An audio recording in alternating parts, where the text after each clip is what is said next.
For the past couple of days, I've been pressured somehow to deliver this, and it's the most common fantasies of men calling on my phone fantasy line.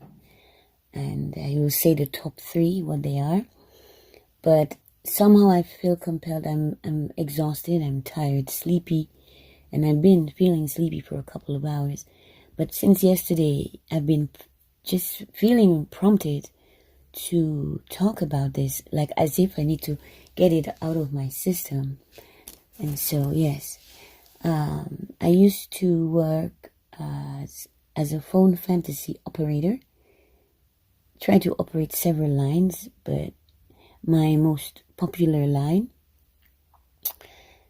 was just me, myself, my persona. I realized that there were other operators who took on a number of different personalities, and they would make money from each line.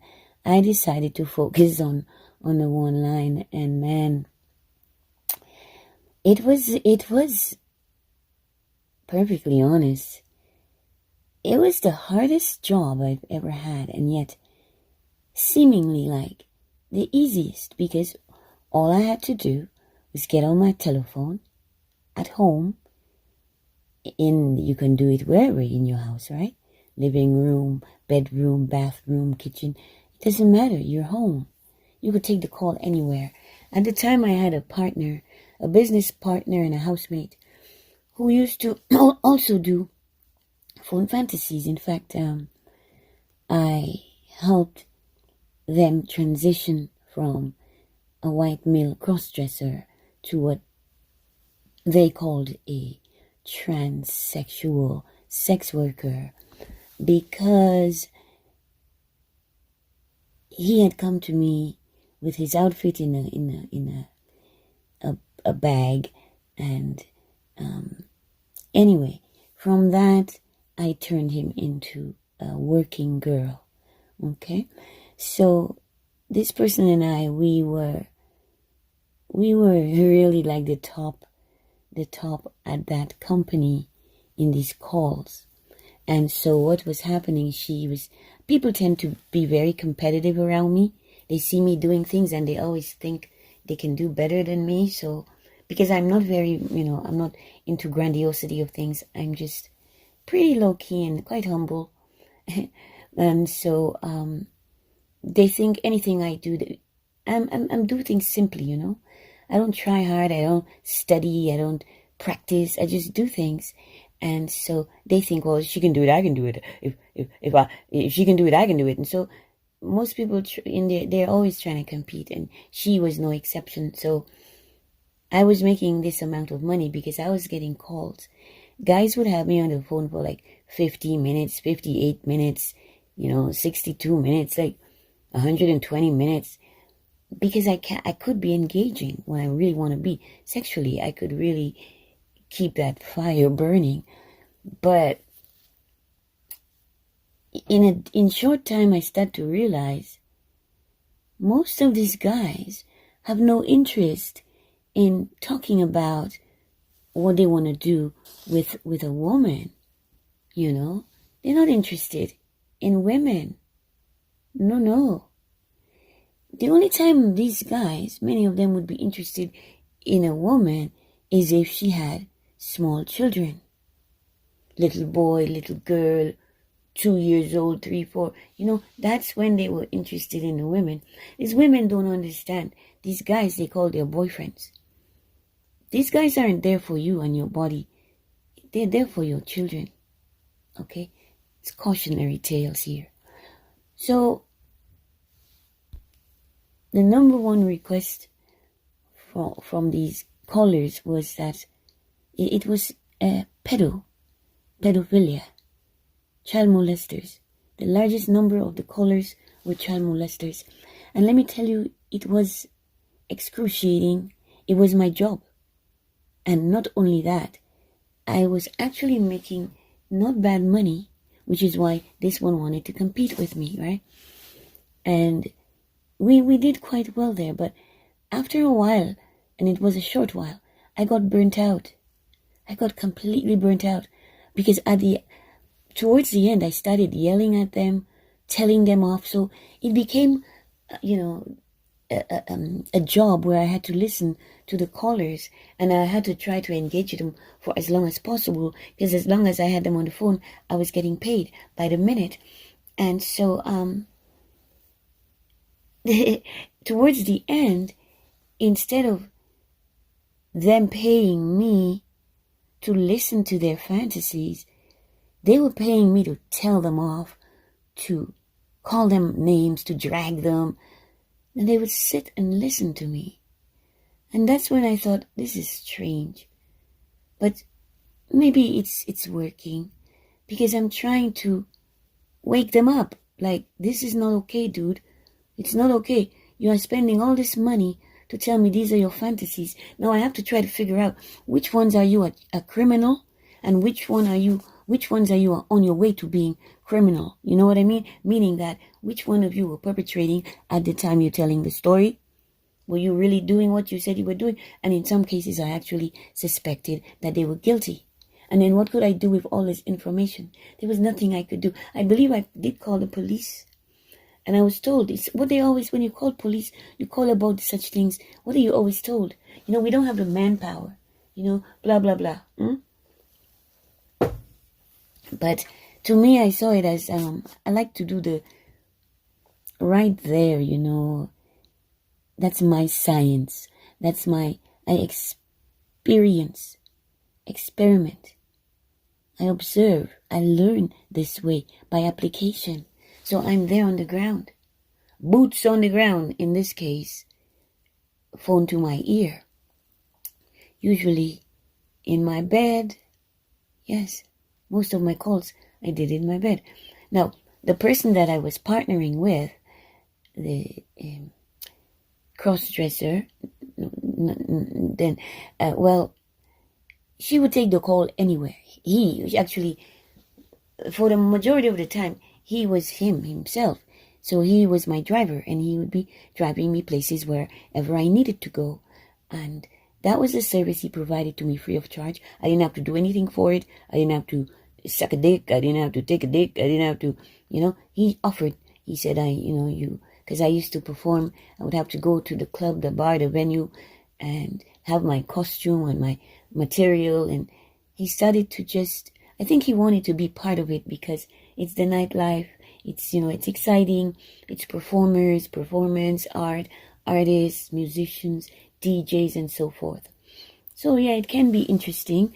And I think it helped him come out of his shell, because he was very bashful, very shy. And so he started to become more dominant, because when I first met him, he was quite submissive. And in fact, how he got to know me was through calling the line. Anyway, I'm getting ahead of myself. So I'm not going to actually talk about the actual calls, because they took quite a toll on me, and I don't want to go and recreate that. That was a trauma that these guys, these pedophiles, are putting on these young children, Yeah, they're doing very nasty things to little children. And they were telling me about it, and there was absolutely nothing I could do about it. So I would dare say that in society, there's a large fraction of males who are pursuing this theme, pedophilia, and that is to me reprehensible. Now, the other one they like to do, which was taboo, of course, is bestiality. Now they spell this word bestiality. You would think it would be starting with beast, B-E-A-S-T, but no, they spelled it B-E-S-T. And I want to know, they talk about etymology. They speak of etymology, the roots of words, of language, and I didn't bother to go and check, because I think the whole subject is just so, it's the absolute worst. It's to me as bad. You tie. I tie them all together. To me, there is no good, better, or best. This is all the shit terrain we must not traverse. But I did not know any better at the time. I am actually feeling fortunate to have had the experience, so I could have learned. This is good. This is bad. This is right. This is wrong. There I was deep in it, and learning so much that I could not have learned otherwise. So from having been there, yes, there is opportunity to make money this way, but I chose to no, this is not it. This is not it. I lived through a very low period of my life where I was involved in these things, in these communities, and I'm here to say that was wrong. That's why it's taboo. Taboo must mean to you it's a no. Okay? In my case, I went and I explored, and from exploration I realized no way. So for these people, this guy to call me and have me on the phone for so long, and that it has to cut off and he has to call again, and he's giving me hundreds and hundreds of dollars to listen to him tell me what he wants to do with. And oh yeah, he meets these women on the phone. At the time it was a phone thing before internet, and these women would have these little children, and he would pay them to take the little children, and he would say what he would do with the children, but he would include his dogs. His dogs would be included with the children, as if the pedo was not bad enough. He had to do the bestiality, right? And then they bring an incest into it, because they have, they will have the mother involved in some way, It's just, these are the fantasies of these guys. Most guys did not want to talk about being with a woman, man, woman, no. The other, after the top three, then there was the gay, being gay, their fantasy, bi-curious. Before they ever had an encounter, they were curious, because somehow media was pushing that word. I remember a time of my life when bi-curious was big in the newspaper, in the section in the back, the classifieds. All these ads, bi-curious, men, women, bi-curious, male, female, bi-curious. We have been groomed. Societally, we have been groomed.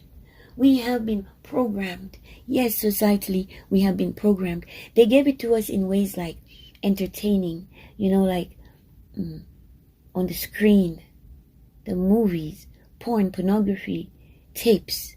Then you can make your own. And you spend so much time watching this, and it becomes an addiction, because as you're watching it, you are drinking. You mix yourself cocktails. You have a beer or two or more, and you're smoking some hash, and you're smoking some weed, and you're popping some pills, and you are in that altered state. And that's when you are being controlled by the spirit of what they say, Saturn, also known as Satan. And I don't want to spend much time saying those words, so I've learned from a reader online named, I keep forgetting her name, but she calls Satan Stephen, right? So I'm going to do the same. So when I say Stephen, it's what I'll mean. So when we are engaging and involving ourselves in these activities, doing these things in orgies and threesomes and wife swapping and cuckolding, white man watching his wife be serviced by a gang of black guys, doing all kinds of things to her, calling her names, whore and all of that, and bitch and hoe, and the husband is right there watching and stroking himself off, masturbating.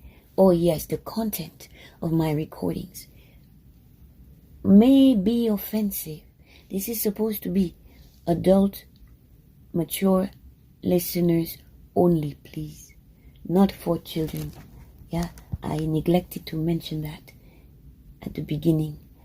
But yes, I was talking about you in society, and those of you who you're doing things that you know are not right. which is why you have to call anonymously on a phone fantasy line. And I wanted to learn more about you because of stuff that had happened to me as a child. So, oops, my battery is... Yeah, I needed to know the world I'm in and who I'm dealing with. See, I had a sheltered life. I was very sheltered, naive. I was so naive, and I'm learning, because nobody taught me about these things, and I had to learn, boots on the ground, and wow, what a rude awakening, which pretty much turned me off. This, for having been diving in these deep cesspools of depravity, debauchery, and I take my full responsibility in having participated in that. But as I said, I was clueless. I really, seriously was clueless. But I'm nonetheless, I feel fortunate. And I'm thankful to have had the experience so that I can practice my discernment. I could say, hey, yes, you can become involved in the sex trade industry. You can be a sex worker and you can make money. The more money you make, the worse things you do, the more you degrade yourself, humiliate yourself, lower yourself to the lowest, the more money you make. Those who make the most money are doing the worst things. Okay? Getting defecated on, even on the mouth, in the mouth, urinated on, on the mouth, in the orifice, sexual organs, getting guys empty their load into you. Okay? Even playing like pregnancy role playing. Fill his wife up, all these black guys coming in the white woman. And then they have a big scare because, oh my God, what if my wife gets pregnant and have a black baby? And like they sexualizing that sick interracial shit. They take the interracial to another level and twist it. And I think that's what is so off-putting to the white supremacists. And when I said that I can relate and understand the white supremacists, that's precisely what I meant. But I don't side with them. I don't agree with them. I just said I could understand because as it's gross and they're grossed out by the whole idea of these behind the scenes of the white men and women, married couples who interact with the black community. They get to know black people. They have so-called black friends, or those on the down low who on the darkness of night, they have a bunch of black guys come in low down in the car, hiding, come in the garage, go through the garage, and then come in and bang the wife while all the other neighbors are busy watching their whatever they watch on CNN. So in your suburban neighborhoods, in your high-rise condos, in your townhouses, and yeah, all kinds of shit going on. All kinds. Yes, like I said, the least requested was regular, degular, heterosexual sex. So this is the point where society has been pushed and shaped with pornography and availability and depravity and substance abuse issues. They made sure pharmaceutical, the big pharma made sure that all our neighborhoods and society, communities, homes, saturated with drugs, saturated with narcotics. And of course, in the middle of the so-called scam demonic, they made sure that you had access to liquor. These demons who had them at the market where I went to buy food, they also sold seeds, and I wanted to start sowing my seeds. And I could not buy the seeds. They taped off the rack selling seeds, but I can buy booze. Why? Because they are representing low vibrations, lowest of vibrations. They are into that demonic activity. And we have to be mindful. You have to be mindful, you people. You think it's harmless. You're having a drink. You're having another drink. So many moms having their wine. Wine. Yeah, the wine is not as bad, but it's still, you're still entertaining the spirit of the bottle. The worst is the hard liquor, your tequila, your vodka, your gin. It's all bad. Apparently the gin is not as bad, but I've gotten really sick of gin. Gin, the taste of gin is a turn off to me. It makes me want to throw up. The whole idea of tequila and worm makes me also want to throw up. So there was whiskey and there was vodka, and I went through that because that's what you do when you're younger. But if you're smart, you will learn from those of us who have been there that it's not the good option. It's not the best option is water. Now I'm drinking water with cucumber and lime slices. Thank you for listening. Please like, share, subscribe, comment or not. It's all good. I'm Domina Della Pie, Mistress Sasha Storm. Good day.